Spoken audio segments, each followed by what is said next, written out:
A land protected by shining magic and trusty swords was the Bernstein Empire. It was the greatest state on the entire continent due to the patronage of the imperial family. Powerful light and darkness were in the empire. An archmage who was like a god was called a magnus. He was the top of the current era among outstanding mages. The fear of the empire and the nightmare of the Blue Knight was the great blue dragon Calisto, bringing terror and destruction to the peaceful inhabitants of the state. The end of the long nightmare was approaching. The defenders took up arms and stood in defense of the state. They bravely held on until the arrival of the mages from the Magic Tower and the mages of Casum. Calisto attacked the city. He burned everything around with blue flames and was a great threat to the ordinary citizens who had to flee for their lives. A current magnus by the name of Ente has come to the defense of the inhabitants. Shouting the spell Flagrantia Defensio, she told everyone to step back. She considered this battle her own. 300 years ago, a cloaked entity greets a magnus named Elixos, a previous generation magnus. Magnus has come to find out what the situation is with Calisto. They hear shouting, someone asking them if they have seen his son. Magnus realizes he's too late. Elixos tells us to go back, and he will send men to restore order in the village. Magnus notices someone calling out to him for help. He turns around to look and sees a little girl being piled on top of the rubble. Rushing to the child's aid, Elixos reaches out to her and offers to go with him. He asks the girl if anyone else survived besides her. That hand was her only salvation and hope. Following him to the top of the wizards was like a promised destiny. Suffering a setback in his battle against Calisto, Ente lands several heavy blows and falls to the ground. She assumes that the mana core has now been destroyed. Ente thinks that this time she will actually be able to die. Leaning on her staff, she sees the dead inhabitants around her and asks herself why she can't protect the lives she is supposed to protect, and that life is devilishly indestructible. The scarred Calisto taunts her. He thinks that having such immense power, Magnus shouldn't desire such petty things. The girl decides that the dragon is very seriously injured, and this attack will most likely be the last for both of them. There was no way to fail with that punch. If Magnus doesn't succeed in killing Calisto, then she will once again have to endure a tedious time that is unknown when it will end. She believed that this time she would finally get to die. 300 years ago, during the 9th night of the Blue Nightmare, Calisto's 9th invasion, Ente was among the defenders. In the middle of the battle, she finds herself too close to the dragon and risks being crushed by its huge paw. Mentally, the girl was already saying goodbye to her life. Calisto swings for the body, but Elixos manages to save the girl. Magnus is very exhausted, his clothes stained with blood. He apologizes to Ente and informs him that he is running out of mana. The girl encourages her teacher. She says he has nothing to apologize for and Elixos can't die here. Tears stream down her cheeks. A completely exhausted Magnus is having a hard time standing on his feet. They sit down on the ground and he tells Ente that he wants to cast one last spell using his remaining mana. She listens to the teacher excitedly. Elixos says her full name, Entaoris von Lara, means existence. Her existence is what he lived for. Magnus wishes her to live a long, long time. Now the girl can't die until she destroys Calisto. It was a blessing and a nightmare given to her by her teacher. In the present tense, Magnus Ente finds the strength to fight on. She can't wait to finish off the dragon as soon as possible. Gathering herself, the girl reads aloud the incantations, summoning tongues of flame. Around her, magical symbols and seals begin to appear in space. With a wave of her staff, she strikes the dragon. It was her strongest spell yet, but the dragon was still alive. The dragon opened its maw and charged for a powerful attack. Ente scattered, figuring since the dragon hadn't stopped that strike, she'd put the rest of her mana into the new one. Casting a spell, she flew into his head. Calisto howled in pain and collapsed to the ground. The girl released the hilt of her weapon and sat down next to the dragon's body, catching her breath. Ente smiled, looking skyward. After her teacher's death, she had always imagined death. She wondered where a person went after death. The priests of the temple had told her that it was a reverent and beautiful place, bathed in sacred light on all sides. And the mages claimed it was a dark yet quiet and peaceful place. However, Ente was willing to do anything to meet her teacher. It was a much-needed death. Morning. The maid strokes Mistress Melissa's face, trying to wake her up. She calls for her repeatedly, but the girl is asleep. Meanwhile, Melissa is starting to get annoyed by this. She wonders who dares to make a fuss in front of the Magnus of the Empire. When she opens her eyes, she discovers a multitude of strangers next to her bed. A man holds the hand of a lying girl.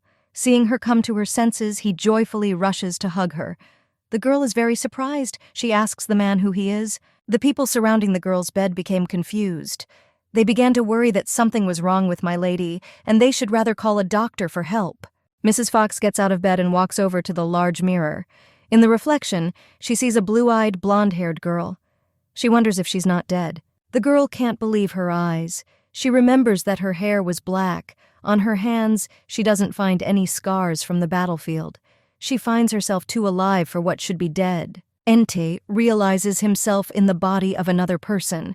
She assumes Calisto cast an illusion spell on her, meaning the dragon pulled some sort of trick to interfere with her rest. Determined to break the spell cast on her, the girl wants to summon a staff to use it to do so. She raises her right hand up and realizes that nothing happens. After exclaiming Boccacio's name several times, which was the name of her staff, she ordered him to appear, but before she could finish the phrase, the girl coughed up blood and passed out. The fainted Entei could only regain consciousness the next day. She was very depressed about what was happening. The maid brushed the girl's hair and inquired about her well-being. For days, strangers shed tears standing around her bed. Each of them expressed words of encouragement, but no one could explain to the girl what had happened. The doctor they had invited informed her and those present that the poison had caused temporary memory lapses. It took all the poison out of her system, and after a good rest, the girl should feel better. Entei concludes that it is not an illusion spell cast on her. She remembers that she died at the same time as Calisto, and if she's alive, the dragon might not be dead either. The girl rushes to the people around her with questions. She wants to know what happened to Calisto. Without giving an answer to the question, those in the room began to cry and feel sorry for the girl. One of the men present resented what was happening and ordered the butler to send a formal letter of protest to the Duchy of Olivier. The butler asked him not to get hot-headed and antagonize the duchy on such an occasion. The man retaliated with outrage, accusing the butler of treachery. Unable to stand the arguments around her, the girl loudly exclaimed the question of whether Calisto lived or died. The man began to recount what had happened and told her to rest. He told her about how Magnus fought hard until the very end, but was eventually defeated by the evil dragon. However, thanks to Magnus just before his death, the dragon was seriously injured and escaped. Calisto is now being pursued by an imperial squad of Rapello knights. It became clear to the girl.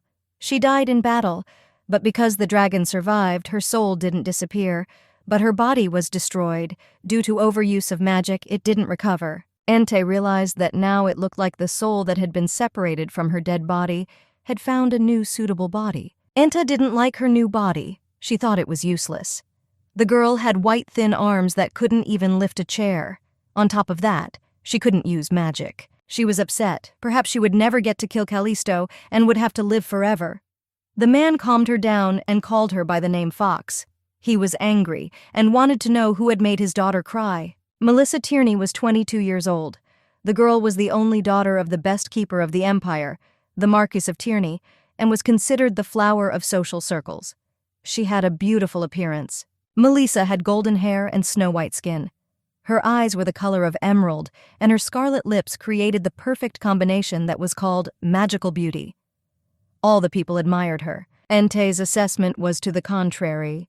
She thought that even with good looks, a maid should be stuck in a lab, but for a lady of society, beauty could be a weapon. From the maid, the girl learns that the Duke sent Lisa a letter with a refusal of mutual love, and she, experiencing grief, drank poison. Entei thought it was stupid. There was no need to go to such a thing because of one man who refused Lisa. After all, with her looks, not only guys but also girls were supposed to fall in line. Taking Melissa's letter in her hands, Entei read that it was addressed to Lorenzo Olivier. She had heard that name before. He was a young duke who had inherited the estate from his parents, who had passed away prematurely.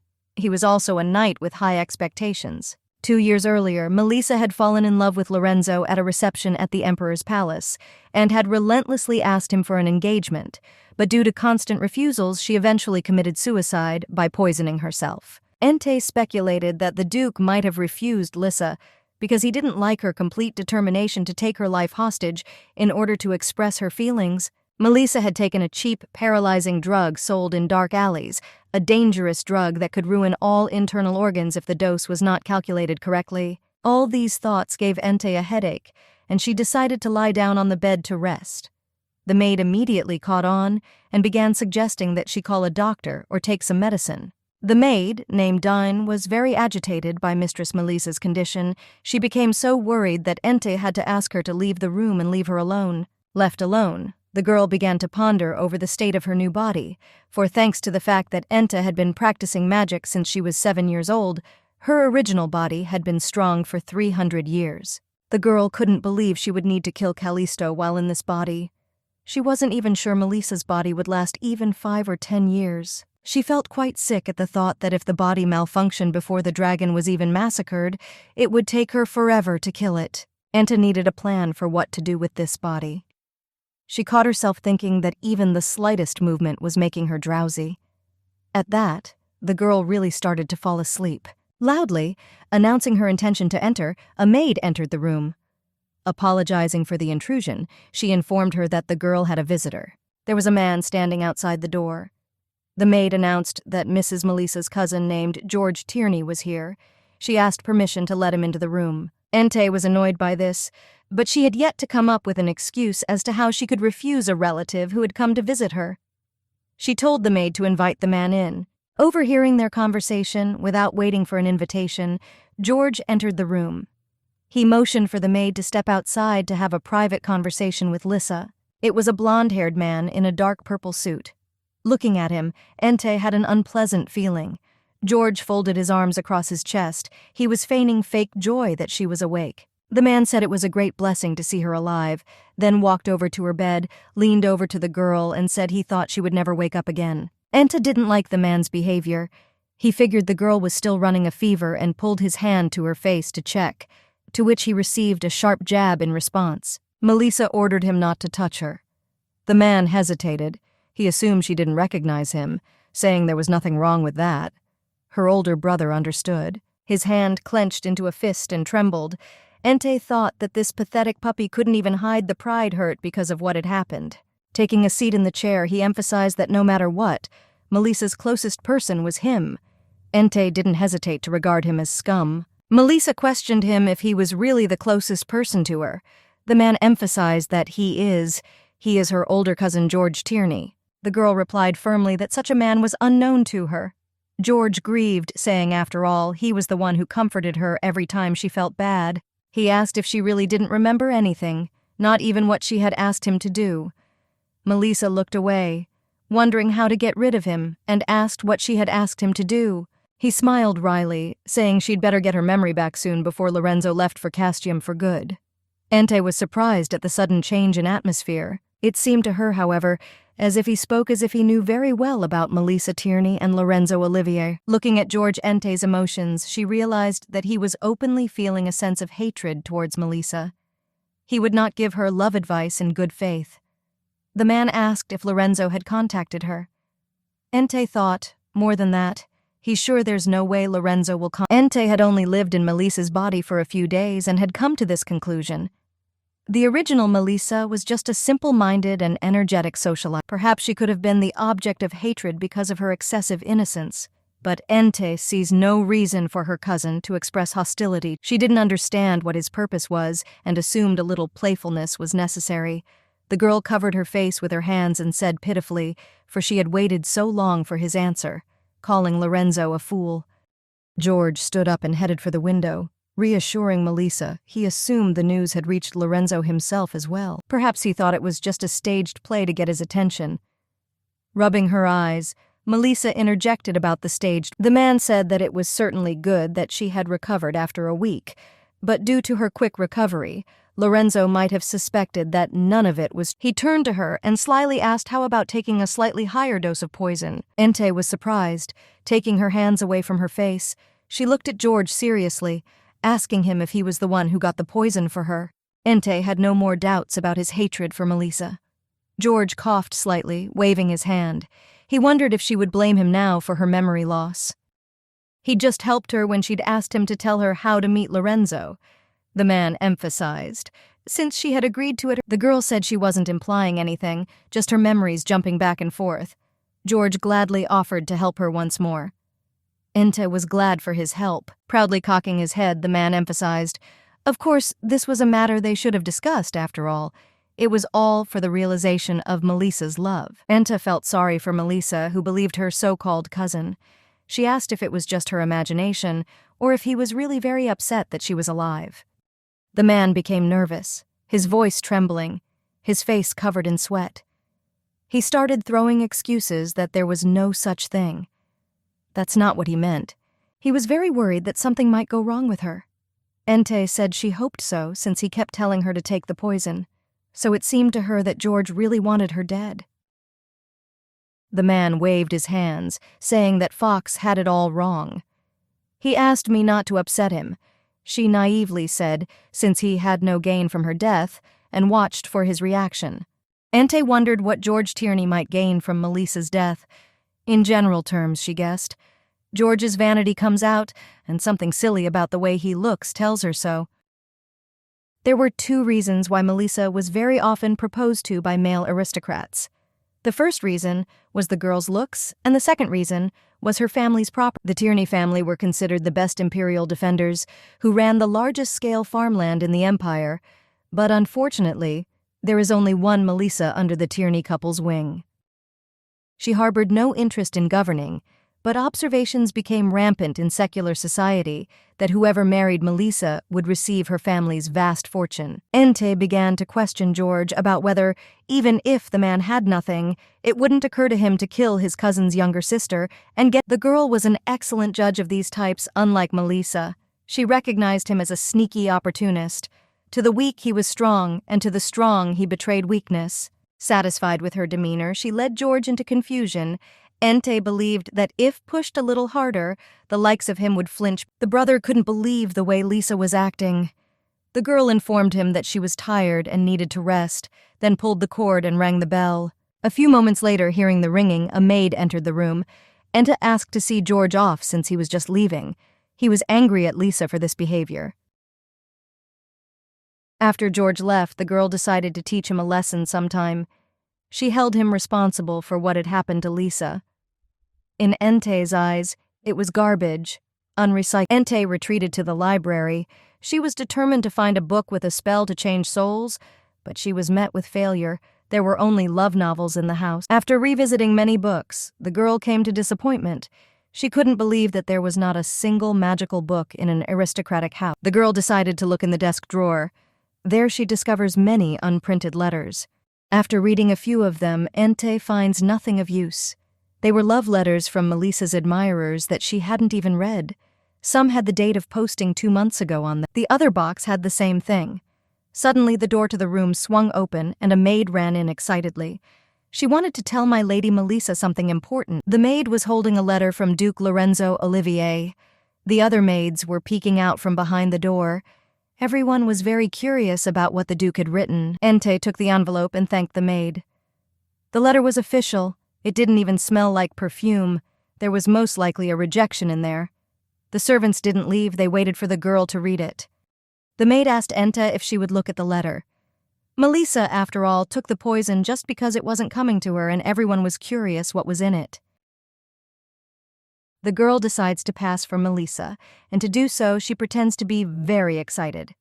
Ente tells the maids that she is very agitated. The head maid appears at the entrance to the room and tells the other maids to scatter immediately. She rebukes them for having Fox babysit them, and they now consider her their girlfriend. The woman walks into the room and closes the doors behind her. She apologizes for the behavior of her subordinates and blames herself for the fact that they should have been trained better. She seemed very decent to Ente, unlike the others, but after the older maid also offered to open the envelope, the girl thought she and everyone else were the same. The girl opened the letter and began to read. The first thing that caught her eye was the neat handwriting. The Duke wrote that he had heard of Melissa's foolish act. He was sorry it had happened. Lorenzo Olivier apologized for not being able to accept Melissa's feelings, But other than Caliesto's revenge, he could think of nothing else right now. The man revealed his worries in a letter about whether he could stay alive after slaying the dragon, which was incredibly difficult. Only then will he be able to contemplate marriage, but until then he wishes Melissa to put her feelings for him behind her and meet another good man. The older maid listened as the girl read the letter. She was worried about Fox's health, for it had only recently recovered. The woman thought my lady was very shocked right now. From the letter, Entei realizes that Lorenzo Olivier is going to kill Calisto. The older maid reassures her, saying that the Duke is concerned for the girl's welfare. The woman tells her that the Duke is a member of the Rapello Knight Squad, which consisted of the strongest knights protecting the Empire from monsters and Calisto. She told the girl that the squad was located in the second city of the Empire called Casum, but it was hard to get there even for the Tierney family. This city was strictly guarded from all but knights and mages. After thinking for a bit, Entei exclaimed happily she had an idea. The older maid became confused, agitated, and began to question Lissa as to why she was so excited. The girl knew that Casum was home to an academy of magic that graduated mages, which means she'll be able to regain mana once she gets there. Entei was determined to go to the academy. In the great room, the Duke stands by the window, looking thoughtfully out into the courtyard. The door to the room opens, and a man appears on the doorstep. He informs the Duke that preparations for departure are complete. Lorenzo puts on his cloak and they leave together. The Duke tells the man it's time to head straight for Casum. Entei and Melissa's parents gather to discuss her plans. The head maid sided with the parents. The girl announced that she wanted to go to Casum's magic academy. This surprised them very much. Lisa's father grinned. He said it was very difficult to get in, and when he needed to go there, he would get her an entry permit. The girl was angered by this lack of understanding on the part of Melissa's parents. She insisted that she wanted to go to the Casum not for a tour, but to enroll in a magical academy. The maid began to implicate her father that Duke Lorenzo Olivier was to blame. The parents were shocked by this statement of the girl. They were typical aristocrats. In particular, Angela Tierney, Fox's mother, had a strong pride inherent in members of secular society. She believed that the influence of an aristocratic lady begins with jewelry and dresses. She believed that social nobility came from good looks. In this regard, the beautiful daughter Melissa was perfect for her. The only worry was the marriage of her daughter. Melissa Tierney looked exactly like her mother. She was boastful and vain, as well as self-centered and just an unpleasant person. Angela taught her daughter not to pay attention to the opinions of others. She realized that she had raised Lissa to be a bit feisty, but in her opinion that was the kind of trait a society lady should possess. The girl was spoiled by the attention of admirers, but still dreamed of finding somewhere rich and talented man with status who would not be involved in any. Lorenzo Olivier was the perfect groom Angela desired for her daughter, but that was until the invitation letter arrived. Those present began to discourage Melissa. They said that at the academy she would no longer be able to wear her favorite dresses and gems and would not be able to go to ball. They convinced the girl with the fact that there would be commoners in the academy and she would not be able to endure such a thing. Entei didn't see that as a reason to say no. The fox that had escaped the clutches of death, Melissa's mom kept saying that in their family, since generations back, there wasn't a person with a predisposition to magic. Besides, the academy was not so easy to get into. A permit was definitely required. Entei kept saying that she might have the same predisposition to magic, but Melissa's mother kept convincing her. She believed that a talent that wasn't there wouldn't suddenly appear out of the blue. The girl kept insisting on her own. She said she would never know until she tried it. Melissa's mother couldn't stand it and shouted loudly at her, calling her by her full name. Melissa's parents were very depressed. They didn't know how to talk the girl out of it. Angela Tierney wanted to know if it was really that hard for her daughter to let go of her feelings for Duke Olivier. Entei, though, she thought she had earned a bad misunderstanding, but it would be a great excuse. Since the daughter of the Tierney family drank poison after her marriage proposal was rejected, her parents would not find Melissa's desire to go to Casum strange. Standing up from the couch, the girl told the audience that if she didn't pass the entrance exam, she would go straight back. Left alone, Lisa's parents discussed what was happening. The father felt that they had raised their daughter wrongly, and should have still sued the Duke for lighting a fire in his daughter's heart. When Ente's trip to Castium was finally decided, the Marquis' estate was in a tizzy. We had to prepare transportation, guards, and even a doctor for the trip. The girl was delighted with the busyness of those around her. She would now be able to escape the attention of the others, lest they think it a strange occupation for a girl who had only heard of magic from fairy tale novels. Ente found a secluded, deserted spot in the garden. Since the entrance exam was a month away, she decided to practice magic. Tying her hair back so it wouldn't get in the way, she sat down on the grass. Ente was determined to make a mage out of Melissa in that time. Concentrating, Ente began to search for hidden mana particles. The girl began to feel a strong rush of warmth. Mana was scarce, but she could feel it. Now she needed to form a magical core. It wasn't easy for her. The girl's face covered in droplets of sweat. She leaned over to catch her breath. She rested and reasoned that magic didn't seem so precious when she had it. But now it was. The girl began to remember how in the distant past, as a little girl, she had asked her teacher about what a magical core was. Little Ente held a book in her hands and told her teacher that she was reading about the basics of magic, and in it she had learned about the magic core, though she herself had never seen or created one before. After a bit of thought, Elixos explained to the girl that she had a magical core formed from the beginning, and so he hadn't taught her that. He then offered to teach a lesson on the subject. The teacher explained to Ente that a core is a vessel that is required to utilize mana, and it usually takes 3 months to a year for future mages to create a core. The girl was surprised, for she had been using magic for a long time. Elixos explained that it was because she was a talented mage. Ente raised her hand and asked for another question. She wondered if the mana vessel could be altered. The man liked the girl's question, and said it was a very interesting question, and patted her on the head. Ente smiled in response and replied that it was because she was his student. Elixos pondered, searching for the right answer to the girl's question. He then put his right hand forward and said the spell Bocadio. At the same instant, a staff appeared in his hand. Raising the staff vertically in front of him, the teacher cast the spell Exemplar. A magic circle with symbols inside and a small silhouette of a person's soul appeared above them. He placed the silhouette in her hands and told her that mana was a power that was not controlled by the body, but by the soul. Depending on the physical body, many differences arise in the management of mana. Leaning on his staff, the teacher leaned closer to Ente and put his arm around her back. Then added that if mana sleeps inside the soul, anyone anywhere can create their. Ente sat in the garden and practiced her magic. It was clear that Melissa's body wasn't close to forming mana, and the mana accumulated in the Magnus's soul was so strong that it wasn't gaining control of the body.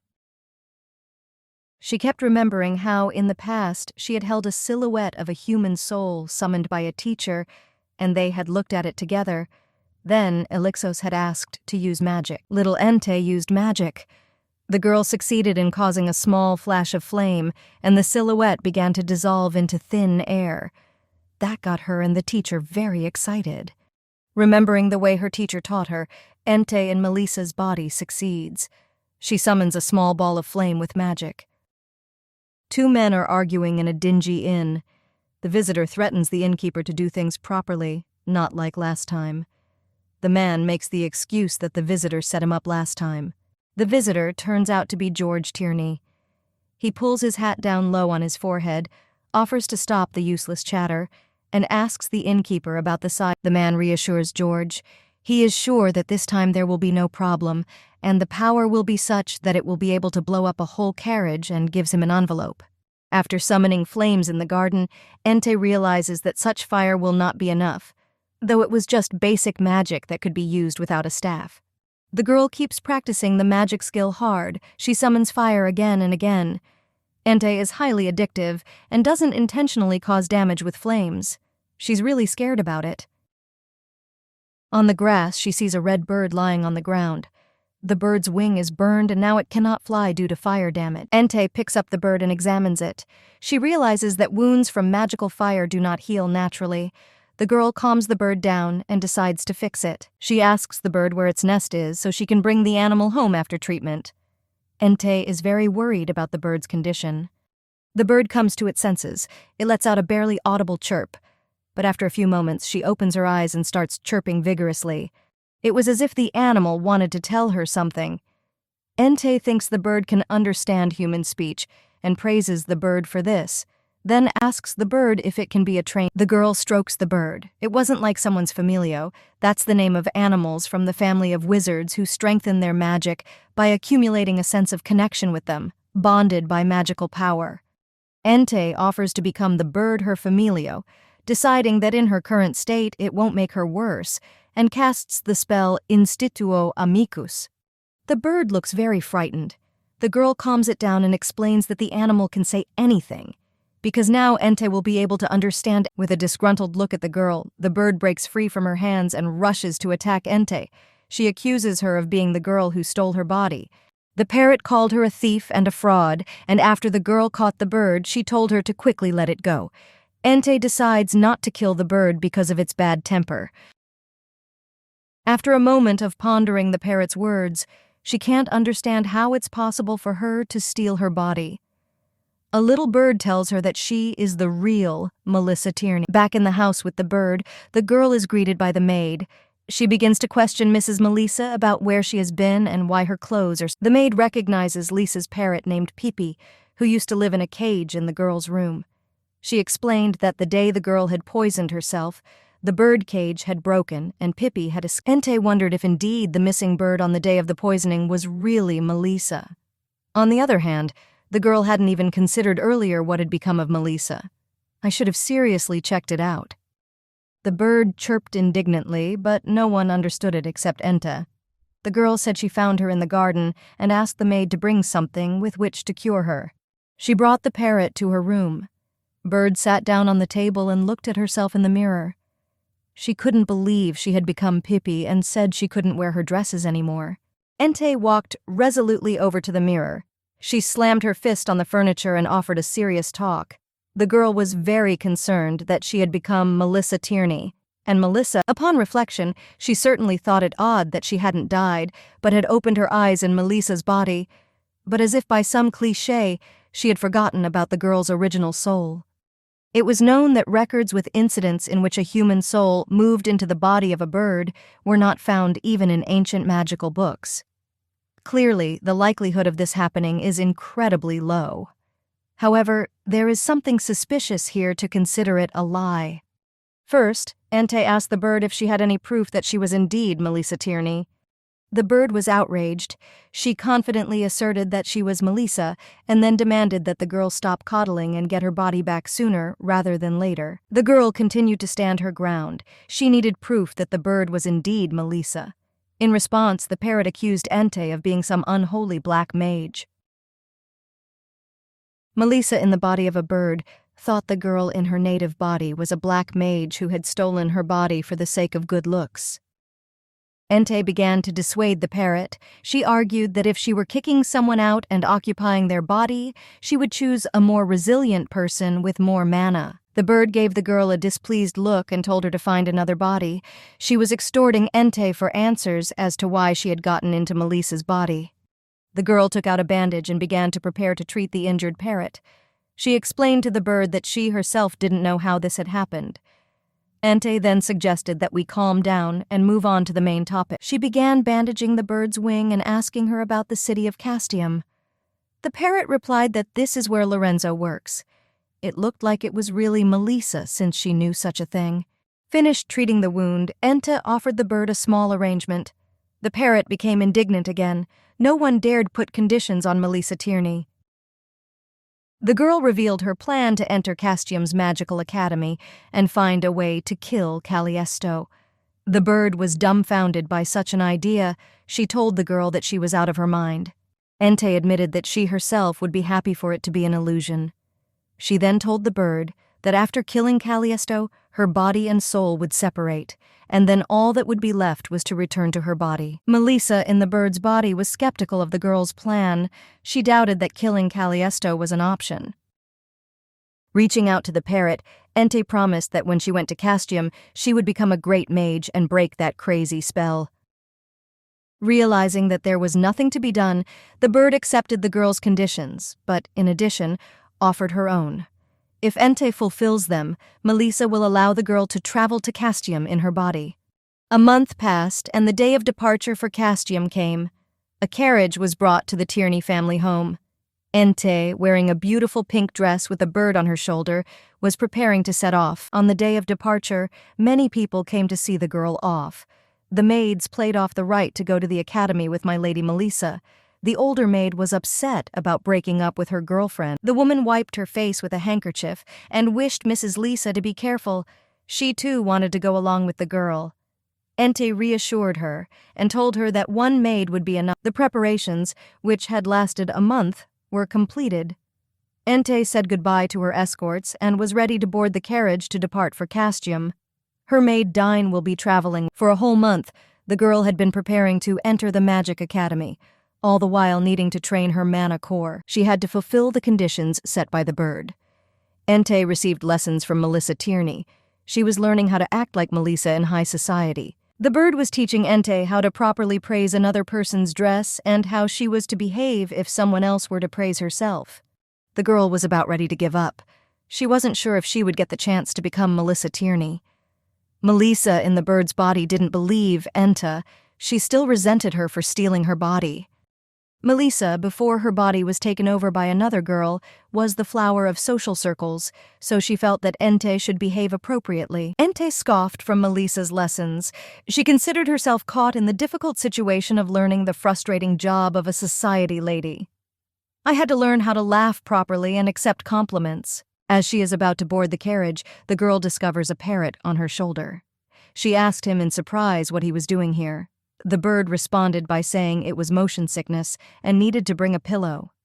The girl offers to take the bird to the head maid and take care of it. The bird is outraged. It wants to go too. The maid says that Pipi loves Entei very much and doesn't want to part. The older maid took the bird in her hands. Entei chuckled sarcastically at the fact that Melissa in the body of a bird could love the girl who stole her body. Running to see the girl off were Lisa's tardy parents. Melissa's father and mother apologized for being late. They said they forgot to bring something. The girl wondered what they had come up with this time, for a great deal of luggage had already been packed. From his jacket pocket, Lisa's father pulled out a document and held it out to the girl. It was a receipt in which Melissa vowed to take no further interest in Lorenzo if she failed the entrance exam. Melissa's mom took the girl's hand. She was very worried about her daughter's fate and asked her to be careful, and added that she and her father would not live without her. Entei began to reassure Lisa's parents and shifted her gaze to the bird held by the older maid. The girl asked to keep an eye on Pipi from time to time. The carriages moved off, and a maid leaned out of the window of one of them to wave to the escort. She exclaimed loudly that they would be back soon. The maid sat at the window and looked sadly outside. She was very moved by their departure. Tears appeared in the maid's eyes. Entei asked Dane why she was crying. The maid admitted that she was very sad about the move. The girl reassured her by telling her that they would go back again after the entrance exam. The maid cried even more over the fact that they were leaving the house for a whole half-month. Entei offered to stop the carriage and let the girl out. Diane began to blame my lady Melissa for being insensitive. Laughing modestly in response to the maid's words, Entei remarked to herself that the Tierney family home was indeed full of tears and love. Evening comes, the coachman lights a lantern. After traveling a long way, the carriage with the girls stops on a city roadway. The maid said the journey to Castium would take about 5 days, and since the sun had already set, they would stay overnight at an inn. Something had happened outside. Their carriage had stopped for a reason. The girls looked out the window in surprise. They began to question the coachman about what had happened. The coachman hesitated and replied that there was a man he knew standing in front of the carriage. Entei and the maid wondered who it could be. The familiar man turned out to be Melissa's cousin. He walked over to the carriage and knocked on the window. The man apologized for his intrusion. Entei was shocked to see George Tierney here. She had no reason to waste her time meeting with him. Entei didn't know what to do now. However, there were a lot of The girl gathered her thoughts and informed George that she would not leave the carriage. If he did not mind talking through the window, he could begin. The man said he had heard about Melissa going to Castium. Entei added that's why she's a little busy. George asked me to do him a favor since she was going there. He pulled out an envelope and showed it to the girl. George asked Melissa to give this letter to Sir Randalton. Ente said she didn't have any free time and wasn't sure she could do it. George Tierney persuades the girl to take the letter. He said that Sir Randalton was new to Rapello's squad, and if Melissa was too busy to hand him over in person, he could give him to Castium's guard. Ente thought about how, after what he had done to Melissa, it would be nice to see him kneeling in front of the carriage as well.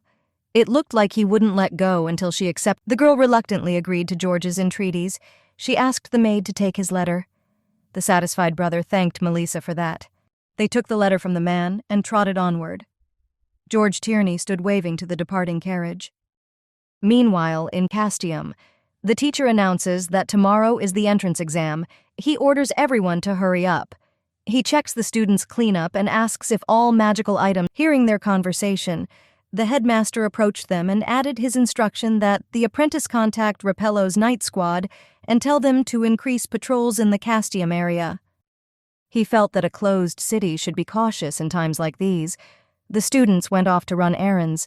The teacher praised the principal's sensitivity. The principal said they should take care of it since mages were entering their academy. The teacher emphasized that he is even more caring this year. The headmaster replied thoughtfully, for some reason he had a hunch that a very talented mage would be coming to their academy. Ente sat in the carriage looking out the window. She'd been told that beyond this mountain, Castium begins. She hadn't known about it before, since she'd gotten there through the warp portal. She enjoyed the ride, as she missed the carriages, but the girl was worried about them not being late. Suddenly, Ente sensed something and rushed to the maid with a warning. There was a flash. The back of the carriage blew up. The girls were surrounded by smoke. The maid screamed in panic. She wondered what it was and noticed Mrs. Bonnet on fire. Clapping her palm on her headdress, Ente replied that it was fine. She was examining the hole. Stepping out of the carriage, she made sure the coachman was in one piece. The man was already running toward them, worrying if Miss was hurt. Ente ordered the man to check the condition of the carriage first. She emphasized that the most important thing right now was to get to Castium on time, so he needed to hurry. Inspecting the carriage, the coachman said the rear wheels were broken, judging by how burnt out the carriage was. It was a miracle no one was hurt. The maid said cheerfully that it was all thanks to my lady. She noticed the fire and said to jump aside. Ente thought something was wrong here. She ordered Dain to find George's letter, emphasizing that they had no fire with them. Or items that could cause a fire. The girl asked if there was a sudden burst of fire in such a situation, what she would call it. Dain hesitated, assuming it was like magic. Ente believed that there was only one way to cause such a phenomenon. The final clue is that she, Magnus, smelled the fire. The maid was examining the carriage inside. She turned around to say that the letter entrusted to them by Mr. George was completely burned. Ente concluded that it was magic after all. Moreover, magic that even involves killing. It's black magic. Ente argued with the coachman. He explained to her that it would take 10 days to fix the carriage. They need new wheels, and it's hard to find suitable materials in the village nearby. She thought things couldn't get any worse. To arrive at Castium on time, you need to leave today. She offered to go in the baggage carriage, but the coachman said there was nowhere to sit. Ente asked how about riding a horse. Dain reminded her that Miss couldn't ride. Ente had no words with which to describe her distress over Melissa's body. Then she offered to get on the horse with the coachman. The maid shouted that this was not going to happen. An unmarried society lady on horseback with a man? They were surprised at the suggestion of Miss. If anyone sees it, they're in big trouble. Ente agreed, she thought, given that this was Melissa Tierney. It was only a matter of time before word spread about her. The girl was upset. She didn't understand what she had been doing for over 300 years if she hadn't even learned how to ride a horse. Anyway, you can't just sit back. Ente ordered the coachman to borrow a carriage from the nearest village. The man agreed and set off. She turned to the maid, telling her to check to see if there was any luggage left in the carriage to be picked up. Dain accepted the order and said Ente turned towards the forest, she thought. Since these trees are near Castium, there must be that particular tree here as well. Examining the trees, she smiled happily. The girl discovered the tree that serves as the material for the staff. She touched it and said, "Significatio." She couldn't use a normal spell, but simple signaling magic could have been used. She had succeeded. Now she just had to hope that someone would detect the signal. The maid called out to the miss, alerting her that something bad had happened. Enta turned around and saw the burnt paper in her hands. Dain disappointedly said it was a permit to enter Castium. The girl ran up frightened and saw that it was burned to blackness.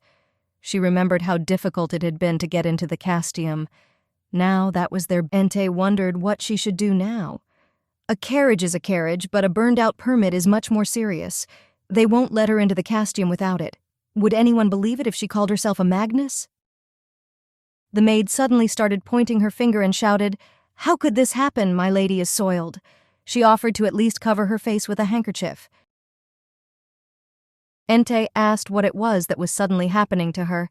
Someone was approaching them. A male voice said it seemed the signal was coming from here. Removing the handkerchief from her face, the girl saw Lorenzo on horseback. The men accompanying him murmured, asking what the Marquis of Tierney's daughter was doing here. Ente didn't understand why this strange man was staring at her like that. Lorenzo lowered himself to the ground and made his way toward the girl. She regarded him, noticing that his clothes were made of luxurious fabric and his elegant gait suggested that he was a noble lord. And over the past 300 years, Ente had met a great many handsome men, and she was sure he was among the top 5 of them. She turned around, asking the maid who he was. Dain glowed, looking at him with a mesmerized gaze. From her reaction, Ente realized everything. Turning around, he was standing in front of her, and she said his name questioningly. Lorenzo Olivier said, turning to Miss Melissa, that it had been quite some time. He sighed when he saw the carriage, saying that he didn't know Miss Melissa was so reckless. He'd heard she hadn't recovered yet. In that case, Lorenzo asked what she was doing here looking like that. The girl wanted to object about her appearance, but then refrained, remembering the torn dress in places and the not quite clean look. Lorenzo says he knows Melissa's heart is broken for him, but how could she follow him to Castium? He asked if Melissa understood what this place was, and how could she have been so reckless? Ente was confused as it suddenly came to her. He had gotten it all wrong. He believes Melissa was here because she was stalking him. Her look was dejected. Lorenzo said he couldn't believe she was waiting for him on the road leading to Castium. Ente tried to object, explaining that she was on her way to the academy. But it was as if the man didn't hear her. He asked what had happened to her carriage. Looking inward, he peered out and wondered if magic... Ente suggested that Lorenzo Rapello. The man stood with a thoughtful look. He now knew that Miss Melissa had been attacked with magic, but what was she to do? The girl is sure George Tierney will be arrested at once if she tells Rapello's squad about his letter. So she asked what he was talking about. Ente is sure that Melissa Tierney would definitely want to handle this situation quickly, and a gentleman should never pry into a lady's business. And Lorenzo Olivier is a true gentleman. The man looked at Miss Melissa, then said fine, offering his help. Ente refused, saying she would take care of their problem herself. They began to say goodbye, though in truth, she thought his gentlemanly behavior was not very appropriate in this case. As suddenly, Dain began to thank Mr. Lorenzo loudly, emphasizing that Miss Melissa had not yet fully recovered, so she was worried that this stress might affect her badly. And if he can help them, it will be a great honor for House Tierney. The man stopped. He exhaled heavily. Ente got nervous. He looked like he had just made a serious decision. He turned around and held out his hand to the girl, telling her to take it. He would take Melissa back to Tierney Manor. The girl looked at him questioningly. Lorenzo asked her to get on his horse. He's harmless, so she shouldn't be afraid of him. If Melissa will let him, he is ready to help her and lift her up by the waist. Enta didn't care if he took her by the waist or the neck. She replied that she was on her way to the entrance exam for the academy. Lorenzo's face became serious. He asked if she had received a letter from him. Ente didn't remember exactly what was in it. She folded her arms across her chest and replied that she had gotten it. But she definitely remembered that it had given her an idea on how to catch Calisto. The man emphasized, just because Rapello's squad and the Academy of Magic were in Castium, didn't mean they would see each other more often. In fact, it's very rare for an academy student to meet a knight. He recommended that Melissa just give up already and go home. The girl jabbed a finger at Lorenzo's chest, asking if he thought she was heading there because of him. She emphasized that he got it all wrong. She's headed there to become a mage. The man laughed. He asked if she thought anyone could become a mage. Enta really disliked his words, she thought. How dare he speak as if she was capable of nothing? And she ordered the man to watch his tongue. She already has a core of mana and can already use magic. Entei asked who he thought sent that signal for help. Entei was furious. She said very confidently, she doesn't know who he thinks he is, but she's going to be the mage who kills Calisto. He'll see it again. Lorenzo replied that Melissa should be the one to watch what she says. He asked if she realized how strong Calisto was. She shouldn't talk about that evil dragon. Entei could barely contain herself. She wondered how dare he speak to Magnus like that. She said the man sounded like he had fought Calisto before. Lorenzo clenched his hands into fists. His voice was on the verge of shouting. He said Miss has no idea how desperate their last battle against Calisto was. The brave knights of Rapello's squad died, and even the Magnus herself fell in this battle. The girl thought that even she should get angry at the mention of Magnus. But it seemed to her that Lorenzo was expressing himself too aggressively while talking to the young lady. She wondered why he was so angry at the newcomer. Entei didn't understand what was going on here, but she could make the most of it. She said she didn't understand why he was so angry with her, but the man seemed to come to his senses. Interrupting Miss Melissa, he began to apologize. He shouldn't have told her that, especially since Miss is in shock right now from the accident. The girl struggled to get into his speech. She asked if there were so many casualties in the last battle, shouldn't Castium need people now? Lorenzo replied that this was true. More than half of the men from Rapello's squad and the Mage Tower are dead. Entei asked, don't they need all the help? She decided to use their argument as her chance. Anyone can enter the Castium without a pass if Knight Rapello vouches for them, especially if that knight is Duke Lorenzo Olivier. With this guy's help, Entei can get into the Castium. The man hesitantly agreed, and then Entei asked that Lorenzo take her to Castium. She saw it as a living pass to the Castium. Lorenzo looked at the girl in surprise. She added pitifully that her permit was damaged in a recent incident. Entei asked, for the knight Rapello might enter the city by custom. She'd like to ask him to vouch for her. In fact, Entei knew very well that Lorenzo Olivier would blow this out of proportion. The man looked at the girl puzzled. He asked her again what she meant to say, and Entei had planned to do so from the beginning. The infantile young lady that tried to put her hands on herself over a trivial rejection followed him to tell him she was going, who will defeat Calisto. Entei thought that in this situation, Lorenzo's bewilderment was his problem. During their time together, she realized that Lorenzo was an extremely courteous knight, and he won't allow himself to abandon a girl who's just faced misfortune. The girl awkwardly said, if the Duke's offer still stands, how about we stop somewhere, rest, and discuss how to proceed? And she held out her hand to him with a smile, adding that her feet were hurting. The man looked away, hesitating a bit. He exhaled heavily and agreed, shaking Miss Melissa's hand. Setting the girl on his horse, Lorenzo said they would go to the nearest inn, but as soon as the discussion was over, he would take her to Tierney Manor. It made Entei angry that he wanted to send her home so badly. He got on his horse, telling Melissa to take him by the waist if he didn't want to fall. Lorenzo was surprised at how bold the man mewled, and Miss mewled, asking what they were waiting for. It seemed to Lorenzo that Melina had changed, and they set off. They arrived at an inn in a village not far from Castium. In the room, Dine was happily congratulating her mistress on her horseback ride with the Duke himself. She decided to mark the day on her calendar. The maid said, an unmarried girl shouldn't be caught doing something like this, but the Knights of Rapello are sworn to help all the people of the Empire. It was a great opportunity. An extremely tired Entei lay on the bed with her face in the pillow. She barely found the strength to stand up, telling Diane that there was nothing between her and the Duke.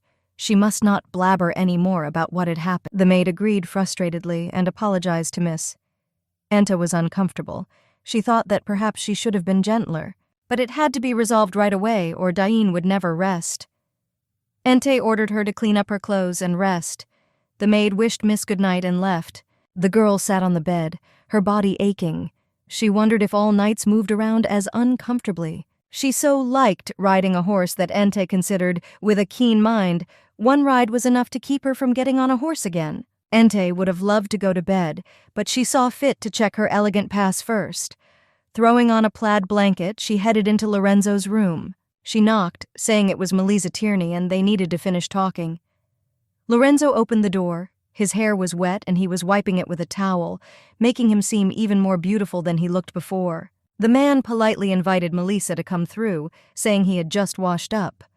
Entei found his appearance much softer when relaxed. Lorenzo sat down in a chair and motioned for Miss to take a seat on the couch. Entei thought he was a duke after all, but gave her a comfortable seat. The girl offered to cut to the chase, saying she only needed to get into the city. She wouldn't ask for more. Lorenzo tilted his head dejectedly and ruffled his hair. After a heavy sigh, he asked if Miss was confident she could handle the entrance exam if she ended up in Casum. Entei asked if he had any doubts. The man looked away silently. The girl smiled and offered to add spice by betting on whether she would get into the Magic Academy. Lorenzo said that meant she had already decided for him that he would see her off. He emphasized that he was not foolish enough to indulge in such whims. Entei said if he was so disgusted with the idea, the entrance exam would be a great way to find out if she was worthy of Casum. The girl added that his point was correct. This argument assumes she'll get where she's going. She realized that at first glance the conditions seemed unfair, so she agrees to offer something in return. She agrees to give up her desire to conquer the Duke. Lorenzo was so surprised by Melissa's statement that he couldn't even hide it. Entei thought, judging by how violently he reacted, Melissa had gotten on his nerves. She even felt a little sorry for him. She wasn't interested in him anyway, so he'd only benefit either way. Lorenzo was agreeable, suggesting if she did well on the exam, he would buy Melissa all the magical tools she needed. Entei sadly reminded herself that she was from the Tierney family. The man hesitated, saying he didn't mean to insult her. Entei said she will tell you what she wants when she passes the exam, and insisted that Lorenzo think about what he wanted in return too. Of course, the winner and will be entitled to one service. Lorenzo inquired if it was possible to enter into a dispute on those terms. Entei asked if he could provide a stronger proposal. The man faltered. He couldn't think of anything sensible to say so soon. Entei smiled contentedly and began. Lorenzo said departure is scheduled for 7:30 in the morning, and he won't tolerate tardiness. If Miss is even a minute late, he'll go alone. He advised that he had chosen the dress in advance, adding that he would be waiting for Miss in front of the hotel, and he was obliged to prepare the carriage himself. Lorenzo thought that it seemed that Miss Melissa had indeed changed. The girl agreed, bidding his lordship farewell. The city of Casum. Entei steps off the carriage. She looks around happily, thinking how many years it has been since she last breathed the local. The carriage with the maid was being sent back, and Dane leaned out of the window and loudly shouted wishes for good luck, and for Miss Everybody to win. Entei waved after. She found her words amusing, for it wasn't about winning at all. She turned around. It was time to head to the Magic Academy. Entei awkwardly asked if this was the direction they should go. Lorenzo replied that she couldn't go there. She should check in first, and pointed to the venue. Entei should have said she was here for the entrance exam, and everything would be explained to her. The ladies around them noticed the Duke and Miss Melissa. Lorenzo immediately added that he had business to attend to, and the girl detained him by tugging on his sleeve. She asked when they could meet again. Lorenzo fearfully recalled her promise not to touch him from now on. There was nothing else he could do to help her. Entei said that wasn't the point. She was referring to their argument. Lorenzo said they would arrange a meeting after the results were announced. Entei agreed. Wishing the man to take care of himself, she turned and left. Lorenzo looked after her thoughtfully. What had been between him and Melissa Tierney earlier, he couldn't really call a relationship. She was also dragging other people into it. He remembered her insistent question about why he wouldn't take her in, what she was missing, and also how her father told him about his daughter's dowry. She not only involved the Marquis, but also spread unsubstantiated rumors among the nobility about their relationship. But the main problem was Melissa Tierney's obsession. At one of the receptions, she ran after him down the hallway, grabbing his sleeve. She begged Lorenzo not to leave her. Lorenzo pleaded to let him go, but she wouldn't listen to him. Tears came to her eyes. She said if he didn't accept her feelings, she'd put her hands on herself, right here, and she carried out the threat, 2 days after, Lorenzo had returned her 29th letter declaring his love, this time without even opening it. Guilt overwhelmed him. Even though he realized he wasn't involved in any way, he still couldn't find his place. He was tormented by the question of who was to blame in such a case. Lorenzo thought that was where their relationship would finally end. But when he met Melissa Tierney again, she offered him a choice for the first time. He didn't know exactly what had happened to her, but he was sure she was changing for the better. When the argument came to an end, he hoped the curse would lift as well. Entei walked up to the exhausted girl registering the exam participants and said everything Lorenzo had told her. The girl greeted her and asked her name. When Entei introduced herself as Melissa Tierney, the girl froze and raised a surprised look at her. She handed her a piece of paper with her number on it and told her to head inside. Entei glanced at the sheet. It read, Academy of Magic, entry hash 3598, Melissa Tierney. Entei was shocked. She shouted, did more than 3,000 people, and inquired about the number of people they planned to accommodate. The girl replied that she had no idea.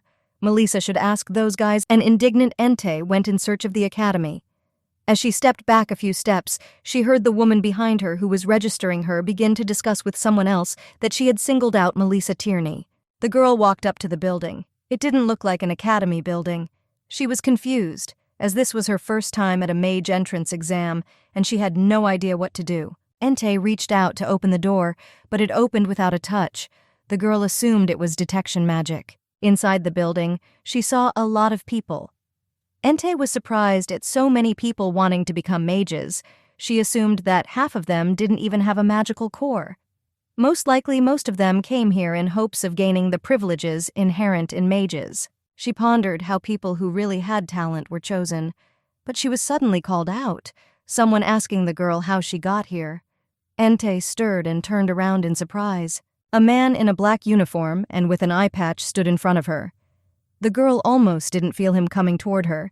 He demanded an answer to his posed. Entei admitted that the door opened on its own. She was afraid of the man and wanted to know who he was. He examined the girl and asked to see her his coupon. The girl held out her ticket to him. The man read its contents, then verified that she was Melissa Tierney and motioned for her to go through another door. He handed her back the coupon, and Entei headed for the indicated door. The girl was outraged by the behavior of the man with the bandage, who didn't explain anything. Entei reached out to open the door, but it swung open and she stepped into the room. A man stood at the entrance, congratulating her on passing the first stage of the Academy of Magic entrance exam. Surprised, she asked him what was meant by the first stage. Was this already some kind of test? The man explained to her that there was a sensor installed in most of the academies. If a person has enough mana, they can open the first door. But to pass through the second door, it was already necessary to have a magic core. They looked out from behind the door to see a man trying to open another door. Looking at him, the man explained that in this way, people without a magical core would not be able to pass on. The young man added that this is how they test basic skills. It was now clear to Entei how applicants who couldn't even enter the main hallway were weeded out from the start. He then gave Entei the key and explained that the girl was to receive the following set of instructions.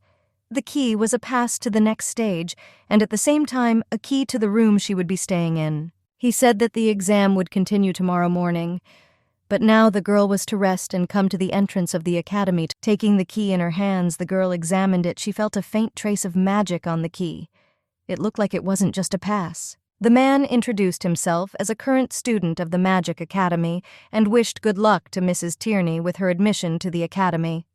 He indicated that he would be happy to see her at tomorrow. The girl left the room, and suddenly a man with an eye patch appeared behind the young man and said that they were in for an interesting addition.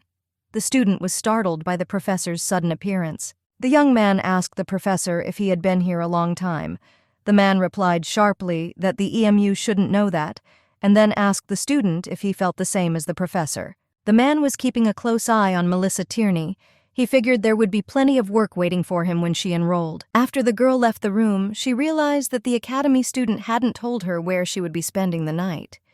Now she was thinking of going. The key that Entei had been given floated out of her hands. It grew small wings and magical symbols began to appear around it. The girl realized that several spells had been cast on the key. Flying forward, the key pointed the way. The girl realized that there was nothing to be surprised about. She thought mages were unimaginably lazy creatures, so she should be glad that she was met by a living person. Entei paced the street following the key. She was curious about what was going on at the academy. The girl decided it was time to stock up on magical tools. She had to pretend to be pretty Melissa Tierney for the sake of asking her parents for an extra 500 talentums before she left. Entei looked around the market stalls. The selection was extremely large, but nothing to suit her. Suddenly, she spotted a vendor with a staff up ahead. The girl glanced at her assortment. The saleswoman greeted Miss cheerfully. Entei noted that her shop was smaller than the others, and the assortment wasn't large, but this is where the highest quality tools are collected. Entei picked up a staff that caught her eye and inquired about its price. The woman replied, 3,000 talentums. Entei froze, not believing her ears. It excited her to ask, since when had Casum become so— 50 years ago, it was very different. She only had 1,550,000 with her, the average price for a staff 50 years ago. Even though Entei was a Magnus, she completely lacks the basic knowledge of Casum Academy as a whole. And the reason for that is the difference between the magical organizations that exist under the wing of the Empire, the Academy of Magic and the Mage Tower.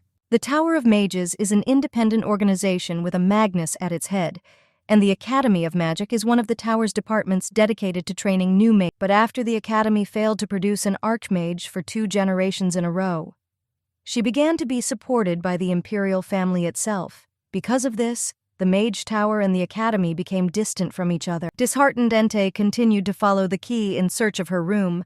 She only had enough for a small wand and a small mana stabilization stone, and after all, her parents had warned her that she wasn't. The key suddenly stopped and its wings disappeared.